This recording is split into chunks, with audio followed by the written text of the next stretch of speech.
किशोर जी एक छोटे बच्चे के जूते साफ कर रहे थे क्योंकि कीचड़ लगने के कारण वह बच्चा सड़क पर रो रहा था कि तभी नरेश और उसकी पत्नी किशोर जी को वहां देखकर उनका मजाक उड़ाते हुए बोले, बूढ़े तेरी यही औकात है कि तू लोगों के जूते साफ करता फिरे। अच्छा है, इस बहाने तुझे 2 रोटी मिल जाएगी। ले मेरे भी जूते साफ कर दे। हुआ क्या है ना, बारिश की वजह से मेरे जूते कीचड़ में सन गए हैं। पूरे 2000 का नोट दूंगा, ते चल साफ कर इन्हें। नरेश उनके आगे 2000 का नोट दिखाते हुए बोला। किशोर जी बेहोशी वाली आंखों से बेटे को देखे जा रहे थे। बूढ़े सुनाई नहीं देता तुझे? चल जल्दी साफ कर। नरेश ने जैसे ही उनकी तरफ अपना जूता बढ़ाया कि तभी अचानक अपने गाल पर पड़े चाटे की आवाज़ से उसके होश उड़ गए। तेरी हिम्मत कैसे हुई सर से बदतमीजी करने की? उस पुलिस वाले को देखकर नरेश और उसकी पत्नी के होश उड़ गए।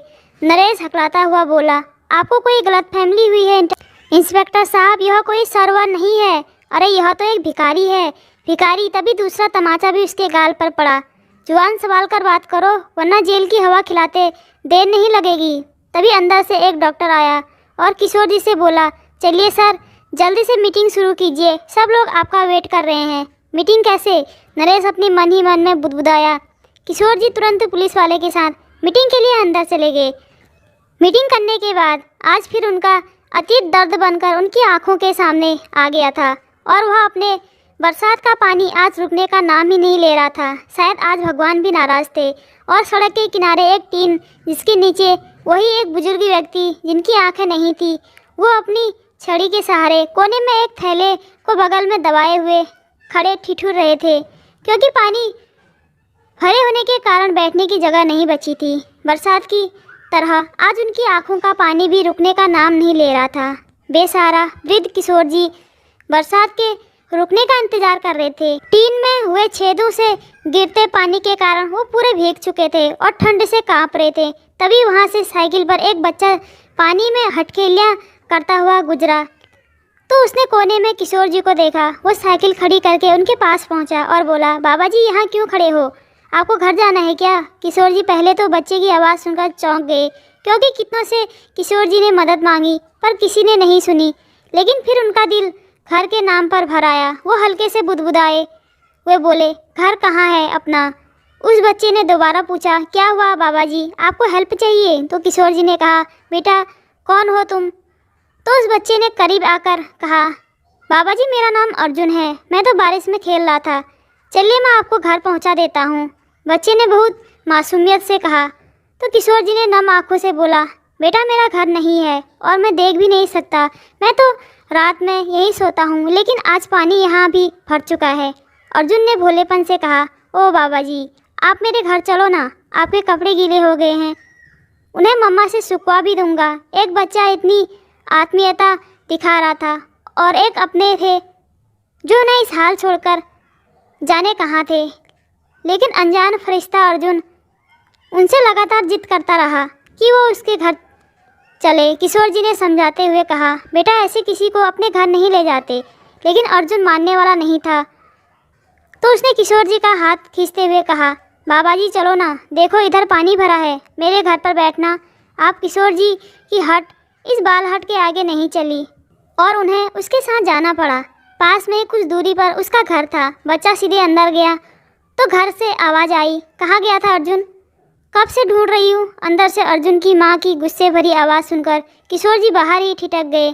फिर उन्होंने अपने कपड़ों का ख्याल किया और सोचा, मुझ फटे हाल भिखारी को अपने घर में देखकर इस महिला को बुरा लगेगा। ये तो बच्चा है, नादान है, मुझे यहाँ से चले जाना चाहिए। ज़िंदगी में इतना अपमान सहने के बाद अब और अपमान नहीं सह सकूँगा। और किशोर जी दबे पाँव लाठी टिकाते हुए वहाँ से निकल गए। बाहर निकलते ही बारिश और तेज़ हो चुकी थी और वे तेज कदमों से बढ़कर किसी पेड़ के नीचे पड़ी बेंच पर बैठ गए। घने पेड़ में से बारिश की बूंदें छन छन कर आ रही थी तो उन्होंने थैले से वो मटमैली सी चादर निकाल कर ओढ़ी और वहीं बैठे रहे। किशोर जी 2 साल से भीख मांगकर अपना गुजारा कर रहे थे। मटमैले फटे कपड़े उनकी कहानी बयां करने को काफ़ी थी। बारिश रुकी और किशोर जी शाम के वक्त पेड़ के नीचे से उठकर चल दिए। लेकिन बारिश में इतना भीगने के कारण वो अब तक बुखार में तप चुके थे। अंधेरा भी धीरे धीरे छाने लगा था और हर तरफ जल भराव के कारण आज सोने की भी कहीं जगह नहीं बची थी। किसी तरह से उन्हें किसी दुकान के आगे जगह मिल गई, जहां उन्होंने दूसरी चादर निकालकर बिछा ली और थैले का तकिया बनाकर गीली चादर ओढ़कर ही लेट गए। आज बारिश के कारण बगल में चाय नाश्ते की दुकान पर लोगों की खूब भीड़ जमा थी कि तभी कुछ देर बाद उन्हें किसी ने हिलाकर उठाया। किशोर जी अचानक से उठ बैठे और बोले, कौन है? तभी आवाज़ आई, अरे मम्मी देखो, यही तो है वो बाबा जी। अरे ये तो उस बच्चे अर्जुन की आवाज़ है। बुदबुदाते हुए किशोर जी ने कहा। तो उस महिला ने कहा, हाँ अंकल जी, अर्जुन ही है। कब से घर पर मुझसे बोल रहा है कि आपको ढूंढ कर लाऊं, कब से ये आपको ढूंढ रहा है। किशोर जी को किसी ने आज इतने प्रेम से संबोधित किया तो उनका दिल गदगद हो गया, साथ ही आंखें भी भर आई। वो बोले, मैं देख तो नहीं सकता बेटा, लेकिन बिन देखे कह सकता हूँ कि ये बच्चा नहीं भगवान है। वो महिला बोली, अंकल जी ये भगवान बहुत शैतान है। इस बात पर किशोर जी ने हंसकर कहा, अरे भगवान तो शैतान और मासूम भी होते हैं। उस महिला ने मुस्कुराकर कहा, अंकल मैं अभी आई, मैं आपको चाय लेकर देती हूँ और कुछ खाने को लाकर देती हूँ, तभी आपका ये भगवान खुश होगा। ये कहकर वो साथ वाली दुकान पर जाकर चाय ले आई और खाने का सामान भी लाकर उन्हें दे दिया। किशोर जी नहीं ले रहे थे, लेकिन बच्चा बोल पड़ा, बाबा जी आप तो मेरे दोस्त हो ना, तो लेना पड़ेगा। किशोर जी उस बच्चे के कहने पर मना ना कर सके और सामान पकड़ लिया। वो महिला बोली, अंकल जी रात को यहीं सोते हैं क्या आप? किशोर जी अपनी बदनसीबी को कोस रहे थे और अपने घर परिवार को याद करने लगे थे। उनकी खामोशी देखकर वो महिला घर जाकर उनके लिए कंबल और बिछाने के लिए एक गद्दा ले आई। कुछ पुराने कपड़े भी दे दिए जिससे किशोर जी बीमार न पड़े। किशोर जी बार बार भगवान को धन्यवाद कह रहे थे और अर्जुन की माँ को भी उनका बदन कांपते देखो महिला बोली, अंकल जी आपको तो बुखार है, अर्जुन के पापा डॉक्टर है। तो अर्जुन ने तुरंत चहकते हुए बोला, बाबा मेरे पापा डॉक्टर है, वो सबको ठीक कर देते हैं। सुबह आने के लिए कहकर महिला अपने बेटे अर्जुन को लेकर चली गई और किशोर जी ईश्वर का शुक्रिया अदा करते रहे। उन्होंने कहा, इतनी प्यारी बच्ची है, जैसी खुद की है वैसे ही संस्कार बेटे को भी दिए हैं। क्या करूं, मैं भी समझता था कि दुनियादारी आ गई है, लोगों की समझ हो गई है, लेकिन कभी अपनों को ही ना समझ पाया। किशोर जी ने वहीं गद्दा बिछा लिया और महिला के लाए कपड़े पहन लिए, उसका लाया कंबल और जिससे बुखार की पीड़ा में कुछ आराम तो हो ही गया था, या यूँ कहें कि बुखार सहने की ताकत मिल गई थी। रात भर उस गद्दे और कंबल का सहारा काफ़ी हो गया था। दिन निकलते ही अर्जुन ने अपने माता पिता को किशोर जी के बारे में बताया कि रात वाले बाबा जी को बुखार है, तो वो भी जल्दी से उसके साथ चले गए। लेकिन वहाँ जाकर देखा तो किशोर जी नहीं मिले, तो अर्जुन परेशान सा इधर उधर देखने लगा। उसके पापा ने भी ढूंढने की कोशिश की, मगर फिर वो नहीं मिले। हताश होकर जब वो घर लौटने लगे तो अर्जुन ने कहा, पापा मुझे पता है वो कहाँ गए होंगे। अर्जुन सड़क पर दौड़ा तो उसके पापा भी पीछे से दौड़े। वो अर्जुन को रोक रहे थे, मगर अर्जुन उसी टीन सेट के नीचे जाकर रुका और वहाँ किशोर जी को देखकर मुस्कुरा उठा। पीछे से आए उसके पापा को उसे मुस्कुराता देख सांस आई। अर्जुन ने कहा, पापा देखो यही है वो बाबा जी, देखो कल इन्हें कितना बुखार था, मम्मी ने कंबल गद्दा भी दिया था। किशोर जी अर्जुन की आवाज़ सुनकर चौंक गए थे कि वो बच्चा फिर से उन्हें ढूंढता हुआ पहुंचा था। किशोर जी ने उसे पुकारा, अर्जुन बेटा। अर्जुन उनके पास खड़ा हो गया तो उनके पापा ने किशोर जी के ऊपर से नीचे तक देखा। उनकी बदतर हालत सब कुछ कह रही थी। उन्होंने छूकर देखा तो बुखार महसूस हुआ। अर्जुन ने कहा, बाबा जी आपका गद्दा और कंबल कहाँ गया? किशोर जी ने मायूस से कहा, बेटा वहाँ दुकान के आगे कुछ लोग आए और उन्होंने हटने को कहा, गद्दा कंबल और कपड़े छीन लिए, पता नहीं कौन लोग थे। अर्जुन के पापा उन्हें अपने साथ घर ले गए और उनका चेकअप किया, बुखार की कुछ दवाइयाँ भी दी और बोले, बाबा आप आज से यहीं हमारे साथ रहेंगे। मगर किशोर जी को वो सब स्वीकार नहीं था। उन्होंने कहा, मेरे अपनों ने ही मुझे छोड़ दिया, तो अब मैं किसी और का सहारा नहीं ले सकता। बेटा तुम मुझे ऐसे ही छोड़ दो, आप लोगों ने मेरे लिए इतना किया उसके लिए बहुत बहुत धन्यवाद। अर्जुन के पापा सुमित ने कहा, अंकल जी इसने आपको बाबा कहा है तो आप मेरे पिता समान हुए ना, तो इस बेटे के घर में रहने से मना क्यों करते हैं? अच्छा आप ठीक हो जाएंगे फिर आपको मैं नहीं रोकूंगा, लेकिन अभी इसमें रहिए। उसके बार बार कहने पर किशोर जी को मानना पड़ा और वे उसमें ठहर गए। अर्जुन के माता पिता सालू और सुमित की सेवा से वो ठीक होने लगे। भरपूर आराम और खाने पीने का ध्यान रखने से अब सेहत में अच्छा सुधार हो गया और अब वो फटेहाल व्यक्ति नहीं रहे थे। अच्छे कपड़े और अच्छे खान पान से चेहरे की चमक वापस आ गई थी। किशोर जी बार बार ईश्वर का धन्यवाद करते कि इतनी दुख की घड़ी में उन्हें अर्जुन और उसके माता पिता का साथ मिला। एक दिन अर्जुन की मम्मी सालू ने पूछ ही लिया, अंकल जी बुरा ना मानो तो आपके परिवार के बारे में जानना चाहती हूँ, उसमें आपके भी तो बच्चे होंगे। किशोर जी खामोश हो गए और वो फूले बिखरे दिन फिर से याद आ गए, जिनकी पीड़ा चेहरे पर साफ झलकने लगी थी। अपनी आंखों से आंसू पोंछकर बोले, बेटा परिवार तो है मगर अब न जाने कहाँ गए सब मुझे छोड़कर। मैंने तो कितनी बार तलाशा कि मगर कुछ पता नहीं चला। सालू ने कहा, अंकल जी क्या हुआ था आपके साथ जो आप बेघर हो गए? किशोर जी उसकी बात सुनते ही उन यादों में चले गए जो उनकी आंखों के सामने तैरने लगी। करीब 1.5 साल ही हुआ था जब वो अपने परिवार के बीच थे। परिवार में 2 बेटे और बहू थी। पत्नी के साथ बाकी जीवन तीर्थ करने में बीत रहा था। दोनों अक्सर तीर्थ पर ही रहते और अब तक अलग अलग प्रदेशों में घूम चुके थे। बेटे बहू भी अपने जीवन में मस्त थे। एक बार तीर्थ करते समय जब शहर घूमने निकले तो सड़क पार करते समय दोनों का एक्सीडेंट हो गया। दोनों को भयंकर चोटें आई। पत्नी की हालत गंभीर थी और किशोर जी को सिर में और आंखों में चोट आई थी। बेटों ने हॉस्पिटल में भर्ती करवाया मगर उनकी पत्नी को बचाया ना जा सका। किशोर जी से ये सहा ना गया। उनकी आंखों पर पट्टी बंधी होने के कारण वो अंतिम समय में पत्नी को देख भी नहीं सके। पत्नी के दुख से गुजर रहे किशोर जी पर कुछ दिन बाद एक दुख का पहाड़ और टूट पड़ा। उनकी आंखें देखने लायक नहीं बची थी। वो अपनी आंखों की रोशनी खो चुके थे। किस्मत पर रोने के अलावा कोई रास्ता नहीं था। जब हॉस्पिटल से घर वापस आए तो बहुओं को अंधे ससुर का ख्याल रखने में समस्या होने लगी। बेटे दिन भर ऑफिस में रहते तो दिन में दोनों बहुएं आपस में उनके काम को एक दूसरे पर टालती रहती। कई बार किशोर जी खाने का इंतजार ही करते रहते पर शाम तक खाना ही नहीं मिलता था तो अपने काम खुद से करने की कोशिश भी करते। न देख पाने के कारण कहीं भी टकरा कर गिर जाते तो कभी कपड़े उल्टे पहन लेते थे। कई बार तो सही अंदाज़ा न होने के कारण पानी ही बिस्तर पर गिर जाता। जब वो गिरते तो बहुएं उन पर हंसती और उन्हें उठाने भी नहीं आती और किशोर जी को अपने कमरे का अंदाज़ा तक न रहा। इस अंधेपन के कारण उन्हें बहुत सारी समस्याओं का सामना करना पड़ा। एक दिन बड़ी बहू शोभा ने अपने पति महेश से कहा, महेश हम तुम्हारे अंधे बाप को कब तक संभालेंगे? ये छोटी तो कुछ करती नहीं है। तुम्हारा बाप भी हर छोटी बात के लिए आवाज़ लगाता रहता है। मैं सारा दिन थक जाती हूँ, मुझसे तो नहीं होगा। अब कुछ फैसला कर लो। महेश ने कहा, अब क्या करूँ मैं? इनको भी तीर्थ करने की क्या पड़ी थी, अब कौन करे? उधर छोटी बहू राखी भी अपने पति नरेश से यही कहती, देखो नरेश अपने पापा को कहीं छोड़ आओ, नहीं तो इनके काम के लिए नौकर लगा दो। मैं तो नहीं कर सकती, दीदी सारा दिन इनका काम मुझ पर टालती हैं और मैं अकेले करती हूँ। तुम्हारा बाप नखरे भी बहुत करता है। नरेश ने कहा, राखी हम नौकर रखेंगे तो उसका खर्चा भी तो देना होगा। बड़े भैया तो नहीं देंगे और हम पर अकेले बोझ पड़ेगा। नौकर रखना तो बेवकूफ़ी होगी।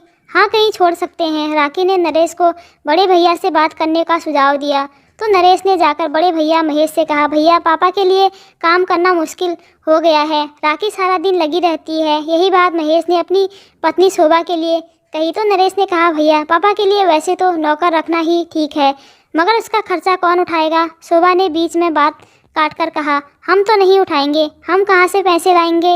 राखी ने भी वही बात दोहरा दी, हमारे पास भी कौन सा पैसों का पेड़ लगा है, हम भी कहाँ से लाएंगे? बड़ी समस्या आन पड़ी थी लेकिन काफ़ी देर के बाद विचार किया गया कि दोनों नौकर का खर्चा आधा आधा करेंगे। कुछ दिन में किशोर जी के लिए एक नौकर ढूंढकर रख लिया गया मगर इसका ताना भी बहुएं किशोर जी को देने लगी। ये बुढ़ा तो अंधा होकर बैठ गया। बेटे बहुओं पर बोझ बनते, शर्म भी नहीं आती। शोभा के तीखे शब्द किशोर जी के कानों में पड़ते तो वो तिलमिला कर रह जाते क्योंकि अब खुद भी लाचार थे तो चाहकर भी कुछ नहीं कर सकते। अब दोनों बहुओं ने नौकर को परेशान करना शुरू कर दिया। किशोर जी के काम के साथ साथ उससे घर के काम भी करवाने लगी। एक का काम पहले करता तो दूसरी नाराज होकर कहती कि हम भी पैसे देते हैं। नौकर की खींचातानी होने लगी तो नौकर परेशान रहने लगा। एक दिन नौकर काम पर नहीं आया तो दोनों अपने अपने कमरों में बंद हो गई। उधर किशोर जी भूख प्यास से तड़प उठे लेकिन एक को भी तरस नहीं आया। जब उन्होंने खुद भी भोजन तलाशने की कोशिश की तो रसोई से सामान गिरने की आवाज़ें आई। दोनों भागकर आई तो देखा कि किचन में कांच का सामान नीचे गिरकर टूट गया था। किशोर जी को वहां देखकर शोभा ने उन पर हाथ उठा दिया। वो जोर जोर से मारते हुए बोली, एक तो तेरी वजह से नौकर भाग गया बुढ़े और ऊपर से तू इतना नुकसान कर रहा है, अब कौन भरेगा ये सब का बिल। अंधे किशोर जी जमीन पर पड़े बहुओं के हाथों पीटे जा रहे थे। नीचे पड़े कांच के टुकड़े उनको चुभ गए थे, लेकिन दोनों उन्हें इतनी बेदहवास होकर मार रही थी कि उन्हें उनके शरीर पर बहता खून भी दोनों को ना दिखाई दिया। कांच चुभने के जख्म कई जगह हो गए थे और किशोर जी दर्द से कराह रहे थे। अब तो बहुओं का हाथ उन पर आए दिन उठ जाता था, क्योंकि नौकर फिर कभी लौटकर नहीं आया और इसका सारा गुस्सा किशोर जी पर उतरने लगा। इतनी बदतर जिंदगी जी रहे किशोर जी ये सब सहन करने को मजबूर थे। उनके जख्म ठीक नहीं हो रहे थे और अब उनमें पंच पड़ने लगा था। बेटों ने उन्हें एक सरकारी अस्पताल में भर्ती करवा दिया, लेकिन इससे पहले कुछ कागजात अस्पताल के नाम पर साइन करवा लिए। किशोर जी को अस्पताल में ठीक होने में काफ़ी समय लगा। उनसे घर वालों के बारे में पूछा जाता तो वो कुछ ना बता पाते। कोई भी इतने दिन में उन्हें अस्पताल में देखने तक नहीं आया। किशोर जी ठीक होकर जब खुद ही अपने घर के पते पर पहुंचे तो पता चला कि पूरा परिवार घर बेचकर जा चुका था। किशोर जी बेहोश होकर कितनी देर घर के बाहर बैठे रहे, फिर वहां से उठकर मंदिर चले गए। हर रोज़ भगवान से प्रार्थना करते और घर पर जाते कि शायद कोई उन्हें मिले, मगर उनके अंधेपन का फ़ायदा उठाकर उनके साथ विश्वासघात किया गया था।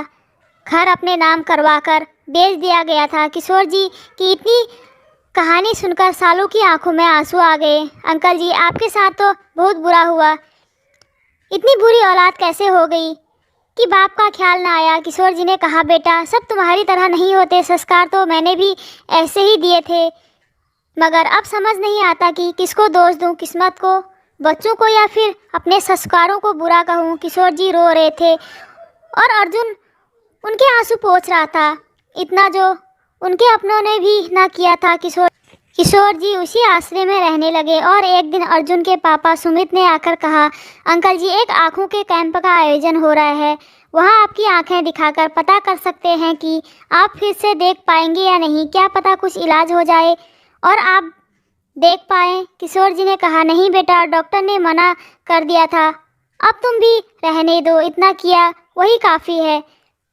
उसके इलाज में बेकार इतना पैसा भी खर्च होगा और फ़ायदा भी नहीं होगा। सुमित ने कहा अरे नहीं नहीं अंकल जी, वो सब काफ़ी सस्ता है, बल्कि गरीबों के लिए मुफ्त भी है। अर्जुन खुश हो रहा था कि अब बाबा जी देख पाएंगे, क्योंकि सालू ने उनको इलाज के लिए मना लिया था। कैंप में उनकी आंखें दिखाई गई तो डॉक्टर ने कहा कि ठीक होने की कुछ संभावना तो है, लेकिन थोड़ा ट्रीटमेंट शुरू करके पता चलेगा। सुमित डॉक्टर की इस बात पर राज़ी हो गया और किशोर जी का इलाज शुरू हो गया। 1 महीने के ट्रीटमेंट के बाद डॉक्टर ने कहा कि आंखें वापस आ सकती हैं। इससे तो अर्जुन खुशी के मारे उछल ही गया और उसके माता पिता भी बहुत खुश हो गए। किशोर जी के 6 माह के ट्रीटमेंट के बाद वो दिन आ ही गया जब उनकी आंखों की पट्टी खोली जानी थी। उन्होंने सबसे पहले अर्जुन को देखने की इच्छा जताई और अर्जुन को सामने खड़ा कर उनकी पट्टी खोली गई। हल्की हल्की आंखें खुली तो पहले कुछ नज़र नहीं आया, लेकिन थोड़ी देर बाद अर्जुन का चेहरा दिखाई दिया और बाबा जी कहकर उनसे लिपट गया। किशोर जी ने उसे खुद से लिपटा लिया और खूब प्यार किया और बोले मेरे मासूम फरिश्ते, ये सब तेरे कारण ही हुआ है।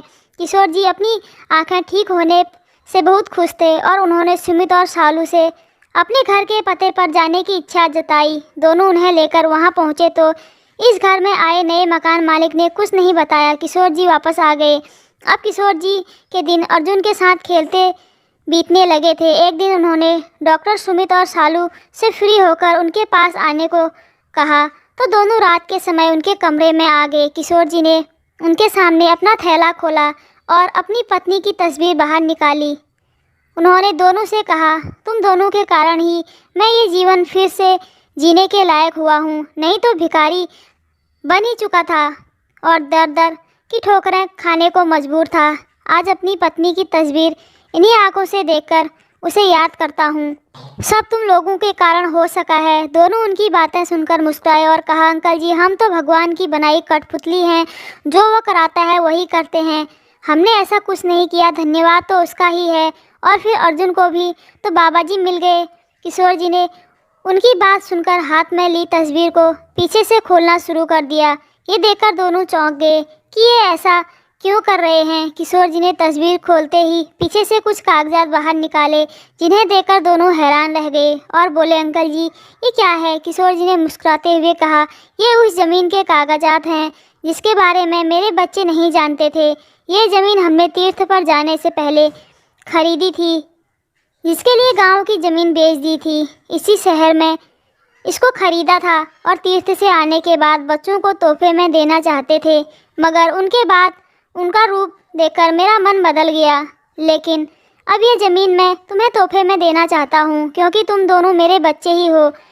इतना तो मेरे लिए कोई नहीं कर सकता था कि सड़क से उठाकर दिल से लगा लिया। इस भिखारी को ये उसकी कीमत नहीं बल्कि मेरा प्यार समझकर रख लो। ये सब देखकर दोनों हैरानी से एक दूसरे का चेहरा देख रहे थे। कुछ देर बाद दोनों ने कहा, नहीं अंकल जी, ये हम नहीं ले सकते। हमने किसी लालच से आपके लिए कुछ नहीं किया। किशोर जी दोनों की बातें सुनकर मायूस और उदास हो गए। तो सुमित ने कहा, अंकल जी ऐसा कर सकते हैं कि इस ज़मीन पर हॉस्पिटल बनवा सकते हैं अगर आप चाहें तो। ये बात सुनकर किशोर जी का चेहरा खिल उठा, लेकिन फिर बोले, लेकिन बेटा हॉस्पिटल के लिए तो बहुत पैसा लगता है। तो सुमित ने कागजात में ज़मीन का साइज़ देखकर कहा, ऐसा करते हैं अंकल जी कि इसमें से कुछ ज़मीन बेचकर वो पैसा शेयर मार्केट में लगाते हैं, जिससे पैसा बढ़ जाएगा और फिर इस पैसे से हॉस्पिटल बनवाने में आसानी हो जाएगी। किशोर जी सुमित का ये आइडिया सुनकर बहुत खुश हुए। उन्होंने झट से इसकी सहमति दे दी। अगले दिन ही सुमित ने ज़मीन देखी और उसकी नपवाई करा ली। इतनी बड़ी ज़मीन में से कुछ बेच देते तो भी कुछ फ़र्क नहीं पड़ता था। हॉस्पिटल बाकी में आराम से बन जाने वाला था। सुमित ने उसका कुछ हिस्सा बेच दिया तो अच्छे खासे पैसों में वो ज़मीन बिक गई। किशोर जी ने सोचा भी ना था कि जो ज़मीन उन्होंने आलू के भाव ली है वो एक दिन सोना देगी। इतना सारा पैसा मिल गया था कि जल्दी से सुमित ने उसे एक दोस्त की सलाह लेकर शेयर मार्केट में लगा दिया। 6 महीने बीते और पैसे कई गुना बढ़ गए।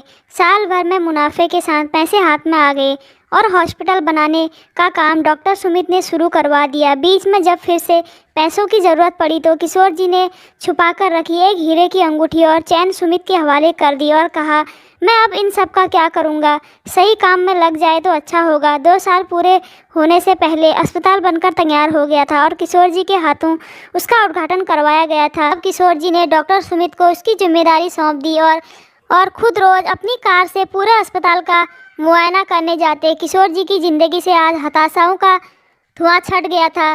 सुमित जो कि एक आयुर्वेदिक डॉक्टर थे, उन्हें देर रात किसी का फ़ोन आया। उधर किसी ने कहा कि उनके बच्चे का गंभीर एक्सीडेंट हो गया है और उसकी हालत ख़राब है। कहीं से नंबर मिला है, डॉक्टर हमारे बच्चे को बचा लीजिए। ये सुनकर डॉक्टर सुमित ने उन्हें किशोर जी के हॉस्पिटल आने को कहा और खुद भी जल्दी से पहुंच गए। वहां जाकर उनके शरीर पर कई जगह हुए घावों पर पट्टियां लगाई और खून को बहने से रोका गया। लेकिन मामला अभी गंभीर ही था, क्योंकि बच्चा होश में नहीं आया था, जो कि अभी केवल 7 साल का ही था। देर रात को डॉक्टर सुमित ने घर आकर सालू से कहा, सालू आज एक छोटे बच्चे का केस आया है जिसका एक्सीडेंट हो गया है और पैर की हड्डी इतनी कुचल गई है कि बच्चे का पैर काटना पड़ सकता है। कल तक पता चलेगा। वो बच्चा अपने अर्जुन जैसा ही है, एकदम प्यारा। मुझे उसे देखकर बहुत दुख हुआ। इस छोटी सी उम्र में बहुत बुरा हुआ है उसके साथ। रात को बात करते करते डॉक्टर सुमित सो गए और अगली सुबह किशोर जी से कहा, अंकल जी आपकी आंखों का एक नॉर्मल चेकअप होना है, तो आज आप मेरे साथ ही अस्पताल चलिएगा। वैसे भी कुछ अधिकारी आने वाले हैं और आपसे मिलना चाहते हैं। डॉक्टर सुमित किशोर जी को साथ लेकर हॉस्पिटल चले गए। किशोर जी अपने कमरे में कुछ लोगों के साथ मीटिंग करने लग गए थे। जब दोनों अंदर पहुंचे हैं, वहां नर्स दौड़ती हुई आई और बोली, डॉक्टर कल जो बच्चा आया था उसके माँ बाप बहुत रो रहे हैं। वो बच्चा बोल नहीं रहा है, केवल छत की तरफ देखा जा रहा है। सब टेंशन में है, आपके आने का ही इंतज़ार कर रहे थे। डॉक्टर सुमित सुनते ही उस बच्चे के कमरे की तरफ दौड़े तो डॉक्टर सुमित ने जाकर इस बच्चे की तरफ देखा जो बिस्तर पर गुमसुम पड़ा हुआ था। जैसे कि उसका शरीर सांस तो ले रहा था मगर उसमें कोई हरकत नहीं थी। शायद दुर्घटना के सदमे का असर था। किशोर जी भी मीटिंग करके अपने कमरे में कुछ अधिकारियों के साथ निकले तो पीछे से अंदर आए तो भौचक के रह गए। इस बच्चे के माँ बाप कोई और नहीं बल्कि उनके बेटे बहू शोभा और महेश ही थे। किशोर जी की नज़र बेड पर लाचार पड़े अपने पोते पर पड़ी तो उनका दिल रो पड़ा। महेश ने जब अपने पिता को वहाँ देखा वो हैरान रह गया कि इनकी आंखें ठीक कैसे हो गई और ये यहाँ कैसे। महेश ने मन में चलते सवालों को किशोर जी ने टाल लिया था। पीछे शोभा की आवाज़ आई, डॉक्टर साहब मेरे बच्चे को बचा लीजिए, जाने इसको क्या हो गया है। डॉक्टर सुमित ने बच्चे को देखते हुए धीरे से कहा, अब इस बच्चे का पैर काटना ही पड़ेगा क्योंकि इन्फेक्शन फैला तो मुश्किल हो जाएगी। डॉक्टर की बात सुनकर रोती हुई शोभा को किशोर जी ध्यान से देख रहे थे। ये वही शोभा थी जिसकी इतनी प्रताड़नाएं किशोर जी ने बिन कुछ कहे सही थी। डॉक्टर सुमित बच्चे का चेकअप करने लगे थे उनके कान में, तभी शोभा की आवाज़ पड़ी, ये तुम्हारा बाप यहाँ क्या कर रहा है, इससे कहो कि जाए यहाँ से, कैसे मेरी तरफ देखे जा रहा है। डॉक्टर सुमित ने सारी बात सुनी तो पीछे पलटकर कहा, ये आदमी इस हॉस्पिटल के मालिक हैं। मैडम ये मेरा नहीं इनका हॉस्पिटल है। शोभा हक्की बक्की रह गई, इतना बड़ा हॉस्पिटल कैसे कर दिया ये सब इस बुड्ढे ने। बस यही सब शोभा मन में सोचने लगी, जिस पर महेश भी हैरान हुआ। अपने बाप को इस मुकाम पर देखकर नज़रें झुकाने को मजबूर हो गया। डॉक्टर सुमित ने तुरंत नर्स से उस बच्चे को कुछ इंजेक्शन लगाने को बोला तो उन्हें एक फ़ोन आ गया, सर एक इमरजेंसी है, आप अभी आ जाइए। डॉक्टर सुमित जा चुके थे और जाते जाते उन्होंने किशोर जी से कहा, पापा आपकी आंखें वापस ठीक कैसे हो गई। महेश को बोलते देखकर शोभा ने भी तुरंत ही कहा, ये कौन सा नया नाटक है, कोई लॉटरी तो लग नहीं गई होगी इस बुड्ढे की, किसकी जेब काट कर ये सब बनवा लिया। किशोर जी ने गुस्से से उसकी तरफ तिरछी निगाहों से देखकर कहा, यही जानना चाहते हो ना कि तुम्हारा बाप मरा क्यों नहीं, बच कैसे गया और ये सब कैसे हो गया। महेश का सिर झुक गया मगर किशोर जी के ताने नहीं रुके। शोभा भी बार बार किशोर जी की तरफ देख रही थी। महेश ने झूठ बोलकर लिपापोती करने की कोशिश की, पापा आप न जाने कहाँ थे, हमें मिले ही नहीं थे। ये सुनकर किशोर जी दहाड़ पड़े, झूठ मत बोलो, तुम लोग घर ही बेचकर चले गए थे, तुमने मुझसे गलत कागज़ पर झूठ बोलकर साइन करवाए। जब मैं गया तो पड़ोसियों ने कहा कि कब गए पता ही नहीं चला, बोलो अब भी झूठा हूँ क्या मैं। महेश ने कांपती आवाज़ में कहा, नहीं पापा ऐसा तो नहीं कहा मैंने। तभी शोभा अपने बच्चे के पास भागी जो ज़ोर ज़ोर से लंबी लंबी सांसें ले रहा था। घबराई हुई शोभा बच्चे को आवाज़ दे रही थी मगर उसका शरीर कोई हरकत नहीं कर रहा था। शोभा ने किशोर जी के पास आकर कहा, पापा आप डॉक्टर को बुला दीजिए प्लीज़, पापा आप तो यहाँ के मालिक हैं, पापा वही मेरे बच्चे को ठीक कर सकते हैं, देखिए ना इसकी क्या हालत हो रही है। शोभा किशोर जी के कदमों में गिरकर बच्चे के लिए मदद मांग रही थी। किशोर जी को अपने पोते की हालत पर तरस आया और सोचे इस बच्चे का क्या कसूर है। उन्होंने अपने फ़ोन से डॉक्टर सुमित को कॉल किया, बेटा 5 मिनट चाहिए थे। डॉक्टर सुमित ने कहा, हाँ हाँ अंकल जी कहिए क्या हुआ। किशोर जी ने कहा, जिनका बच्चा तुम्हारे पास इलाज के लिए आया है वह मेरा पोता है, प्लीज़ बच्चे को तुरंत तुम्हारी ज़रूरत है, आ जाओ। डॉक्टर सुमित ये सुनकर ही मीटिंग छोड़कर वहीं आ गए कि तुरंत ही इमरजेंसी में सर्जरी के लिए ले जाना पड़ा। अनन फानन में बच्चे को आईसीयू में शिफ्ट किया गया और सर्जरी शुरू कर दी गई। इन्फेक्शन काफ़ी फैल गया था जिसको ख़त्म करने के लिए पैर को काटना ही पड़ा मगर बच्चे की जान बचा ली गई। जब ऑपरेशन चल रहा था उस समय शोभा और महेश उनके आगे हाथ जोड़े खड़े थे। शोभा ने हाथ जोड़कर उनसे माफ़ी मांगी और बोली, पापा मुझे माफ़ कर दीजिए, बहुत बड़ी गलती हुई है मुझसे, पाप हुआ है, आपको इतना दुख दिए, जिनकी जो सज़ा मिले कमी होगी। किशोर जी को आज माफ़ी की ज़रूरत नहीं थी, उन्होंने माफ़ करने को साफ मना कर दिया। महेश ने रोते हुए कहा, पापा आज आप नहीं होते तो हम जाने क्या करते, मेरे बेटे के इलाज सही समय पर हो गया, पापा हम माफ़ी चाहते हैं। मगर किशोर जी कुछ नहीं बोले। डॉक्टर साहब आए तो बच्चा आप खतरे से बाहर था। महेश और शोभा ने डॉक्टर को शुक्रिया कहा तो डॉक्टर सुमित ने कहा, इनको धन्यवाद कीजिए, इनके कहने पर ही सब हुआ है। शोभा की आंखें शर्मिंदगी से भरी थी, अपने किए कारनामों को याद कर रही थी और अब महसूस हुआ था कि कितना गलत किया था। तभी पीछे से आवाज़ आई, भैया अरे मुझे पता ना चला, आपका फ़ोन आया तो मैं बाहर था। नरेश ने आकर जैसे ही पिता को देखा तो वो हक्का बक्का हो गया, साथ में उसकी पत्नी राखी भी थी। महेश ने गुस्से से कहा, मुझे पता है कि तुमने फ़ोन क्यों नहीं उठाया, क्योंकि तुम्हें लगता है कि मैंने पैसे मांगने के लिए फ़ोन किया है। आज वही बाप काम आया जिसे हमने मुसीबत में मरने को छोड़ दिया था। मुझे माता पिता की कीमत का एहसास हो गया है और धिक्कार है तुम जैसे भाई पर। दुख में भी काम ना आ सका। महेश किशोर जी के सामने हाथ जोड़ा खड़ा था। महेश ने नरेश को बताया कि कैसे उसके पिता ने ही उसकी मदद की और उसका बेटा बच गया। जिस पिता को हमने बोझ समझकर घर से बेघर कर दिया था, आज वो इस करोड़ों के हॉस्पिटल का मालिक है।